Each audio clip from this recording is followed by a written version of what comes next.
অসুর শরীর থেকে। তো যাই হোক, দেবাসুর সংগ্রামের কথা জানে।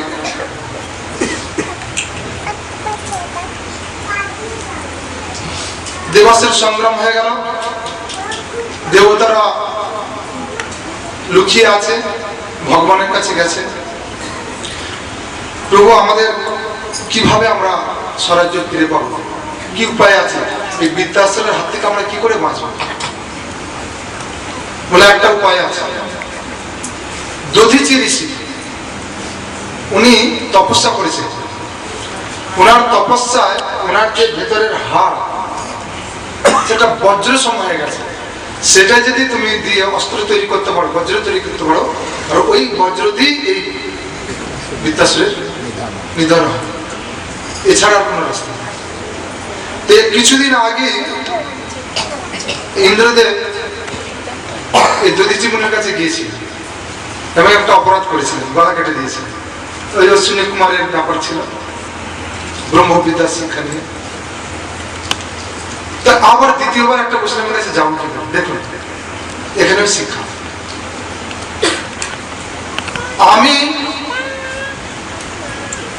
আমি যদি বৈষ্ণব নিজেকে বলে পরিচয় দিই, তাহলে এখানে একটা বিশেষ শিক্ষা হচ্ছে যে আমার অনেক শত্রু থাকবে, কিন্তু আমি কারো শত্রু না। দধিচি মুনি ওনার শত্রু হতে পারে অনেক, কিন্তু উনি কারো শত্রু না। ইন্দ্রদেব গেছে, প্রথমে একটু নাটক করেছে, কেন? একটু হরিকথা শোনাচ্ছে, বলছে স্বাগতম স্বাগতম দেবরাজ ইন্দ্র, বলো তোমার জন্য কি করলাম। তো দেখছে আমি এই ব্যক্তির কাছে এত বড় একটা অপরাধ করে গেলাম, সে আমাকে কেন? আপনার ঘরে যদি একটা আপনার শত্রু আপনাকে মারার জন্য এসে থাকে, তাকে সেবা করে দেবে।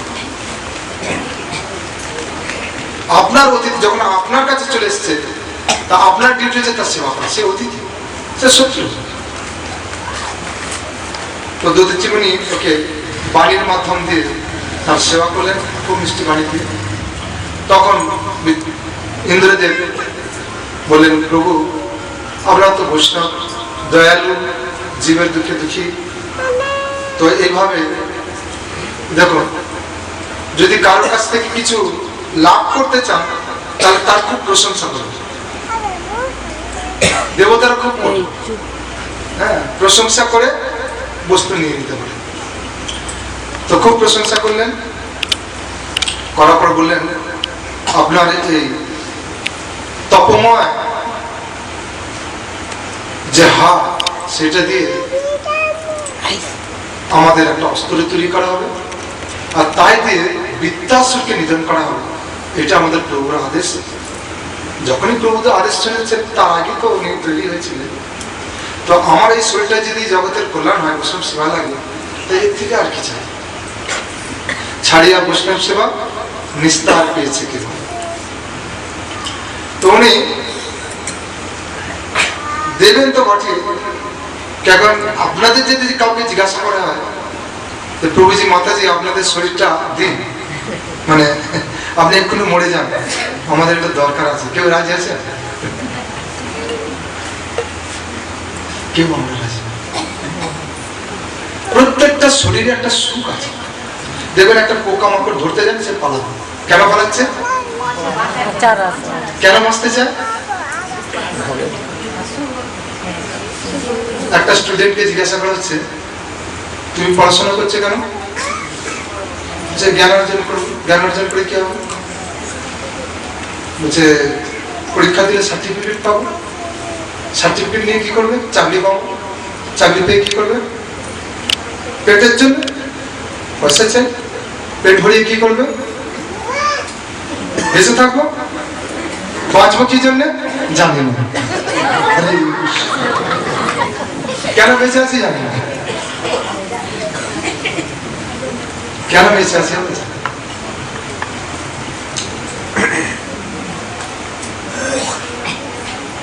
তো শরীরকে রক্ষা করা, অন্যান্য শরীরে সবাই ভোগ জন্য,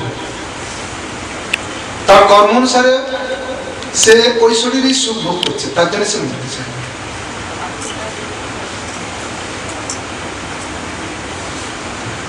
এরকম একজন ছিল বিদুর। ব্যাসদেব একটা দেখছে যাচ্ছে একটা গাড়ির চাকা লিক হয়েছে, কাদায় একটা লিক মতো হয়ে গেছে, সেখানে একটা পোকা খুব দৌড়ে যাচ্ছে। তো ব্যাসদেব জিজ্ঞাসা করছে কি ব্যাপার এত দৌড়চ্ছে কেন? বলছে একটা গাড়ি আসছে, আমাকে বাঁচতে হবে। বলছে মরে যা, মরে গেলে তোমাকে আমি একটা ভালো আরো উন্নত শরীর দেবো।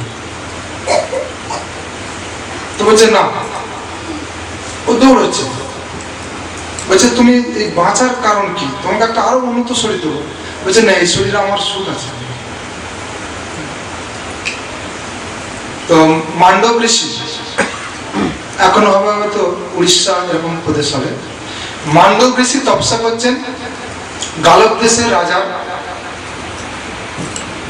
সেই রাজ্যে পোশাক গৃহ আছে, সেখান থেকে কিছু ধনরত্ন চুরি হয়ে গেছে। তো চুরি হয়ে গেছে, রাজার সৈন্য সামন্ত সেই চোরের পিছু তাড়া করেছে ধরার জন্য সিপাহী। যেতে যেতে মাঠের মাঝখানে যেখানে মান্ডব ঋষি তপস্যা করছিলেন, সেখানে চোরগুলো গিয়ে মান্ডব ঋষির আশ্রমের মধ্যে ধন সম্পদ রেখে দিয়ে আশেপাশে সব লুকিয়ে গেছে। 4 জন চোর ছিল। যখন লুকিয়ে গেছে, এবার সৈন্য এসে দেখছে ও তুমি ধন সম্পদ নিয়ে এসে এখানে সাজিয়ে বসে আছো, আমরা বুঝতে পারছি, আমরা বুঝতে পারি ধন সম্পদের ব্যাগ দেখে ফেলেছে। ব্যাস ওদেরকে ধরলো, আর ওরাই ওখানে একটা লুকিয়ে আছে, ওখানে একটা সবাইকে ধরলো, 5 জনকে ধরে নিয়ে চলে। 5 জনকে ধরে নিয়ে এসছে, রাজাকে বললো রাজা এই দেখুন আপনার সম্পদ, আর এই 5 জন হচ্ছে আসামি। রাজা বলছে এর জন্য কি শাস্তি? বলে সবাইকে শুলে চলিয়ে দাও। শুল, আগেকার দিনে এরকম শুল ছিল, ত্রিশুল, ওখানে বসিয়ে দিলে নিচে পড়ে যাবে। তো রাজার আদেশে এই 5 জন চোরকে, 5 জন চোর না, 4 জন চোর, 1 জন ঋষি, ঋষিকে উপরে বসিয়ে দিয়েছে, সবাইকে বসিয়ে দিয়েছে। 4 জন ঋষি তো সঙ্গে সঙ্গে ওখানে পড়ে গেল, 4 জন চোর। ঋষি সেই নখের উপরে, মানে ত্রিশুলের ডগার উপরে ও বসে থাকছে, ও আর নামছে না। 1 দিন 2 দিন 3 দিন হয়ে গেছে, কি ব্যাপার, এটা কি হলো? সঙ্গে সঙ্গে রাজাকে খবর দিয়েছে। রাজা বলছে কি ব্যাপার? একটা চোর ও নিচে আসছে না, ও মরছে না, ও উপরে বসে আছে। রাজা তো বুদ্ধিমান, বুঝে গেছে এ সাধারণ ব্যক্তি না, দৌড়ে এসেছে, এসে সঙ্গে সঙ্গে দণ্ডবত হয়ে পড়েছে, বলছে ওকে তাড়াতাড়ি নামাও। যখন উপর থেকে নামিয়েছে, বলছে মহারাজ আমাকে ক্ষমা করবেন, আমি বুঝতে পারিনি, আমার সিপাহীরা আপনাকে ধরে নিয়েছে, যে শাস্তি দিয়েছে এটা আমার জানা ছিল না, আপনি ক্ষমা করবেন। ওরা খুব গিড়গিড়াচ্ছে, মানে খুব অনুনয় বিনয় করছে। তো রাজা বলল ঠিক আছে, গান্ডব ঋষি বলছে ঠিক আছে তোমাকে আমি ক্ষমা করলাম, কিন্তু যমরাজকে আমি ছাড়লাম না। যমরাজ সমর্থ ঋষি ছিল, যমরাজকে গিয়ে ধরেছে। কি কারণে আমাকে শুলে চালানো হলো বলো? যমরাজ বলছে প্রভু অপরাধ তো অনেক আগের। কিরকম? আপনি যখন খুব ছোট ছিলেন তখন একটা পতঙ্গের পাছার মধ্যে একটা কাঁটা ঢুকিয়ে দিয়েছে, সেই শাস্তির জন্য আপনাকে সেই কারণের জন্য, সেই পাপের জন্য আপনাকে এই সাজাটাকে আপনাকে দিতে হচ্ছিল। বলছে যখন আমি অজ্ঞান অবস্থা তখন যে পাপ করি তার জন্য অত বড় শাস্তি, লঘু পাপে গুরুদণ্ড, তোমাকে আমি অভিশাপ করলাম। ব্যাস যেই অভিশাপ দিয়েছে সঙ্গে যমরাজ হাত জড়ো করে ফেলেছে, প্রভু অভিশাপ যদি দেন কিন্তু 3টে অভিশাপ দেবেন।